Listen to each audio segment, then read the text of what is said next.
காலை வணக்கம் நண்பர்களே. நேற்றைய செய்திகளை பார்ப்போம். அதாவது யுஎன் ஜெனரல் அசெம்பிளியில் நேத்தன்யாஹூ அவர்கள் பேசும் பொழுது 80% நாட்டினுடைய தலைவர்கள் வெளிநடப்பு செய்தனர்.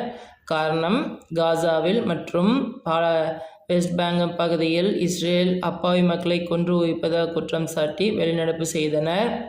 அத்துடன் பாகிஸ்தான் அதிபரான தற்போதைய அதிபர் பேசும் பொழுது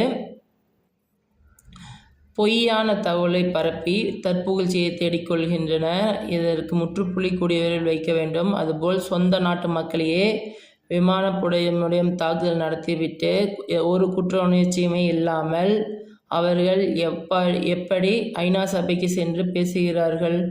காரணம், பாகிஸ்தானில் இருக்கும் மக்கள் அறியாமையினை பயன்படுத்தித்தான் இது போன்ற செயல்களை செய்கின்றனர்.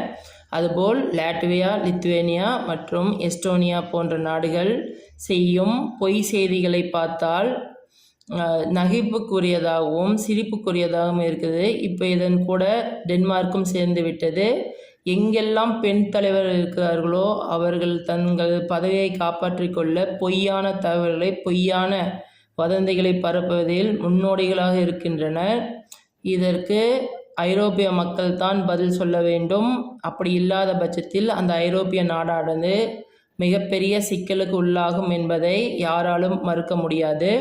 அதுபோல் வெனிசுலாவுக்கு ரஷ்யா உதவுவதன் காரணமாக அமெரிக்கா குள்ளத்தனமாக ஐரோப்பிய நாடுகள் தான் அமெரிக்காவுடைய அடிமைகள், அவர்களுக்கு ஆதரவு தெரிவிப்பது போல் ரஷ்யாவிற்கு கண்டனத்தை தெரிவிப்பது, நாங்கள் திருப்பி தாக்குவோம் என்று பொய்யான கதைகளை கட்டி கொண்டிருக்கின்றனர்.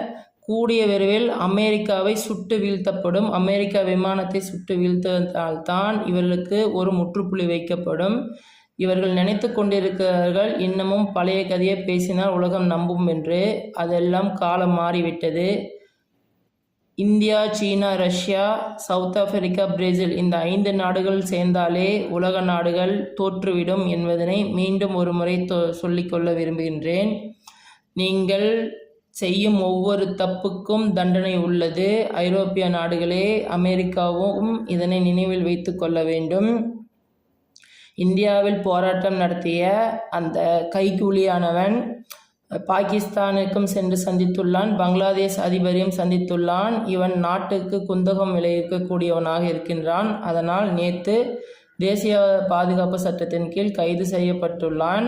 இது வரவேற்கத்தக்க விஷயம். பாவம், அப்பாவி இளைஞர்களை மூளைச்செலவை செய்து 4 இளைஞர்களுடைய மரணத்திற்கு காரணமாக இருக்கின்றான். அத்துடன் அரசாங்க சொத்து இருக்கும் சேதத்தை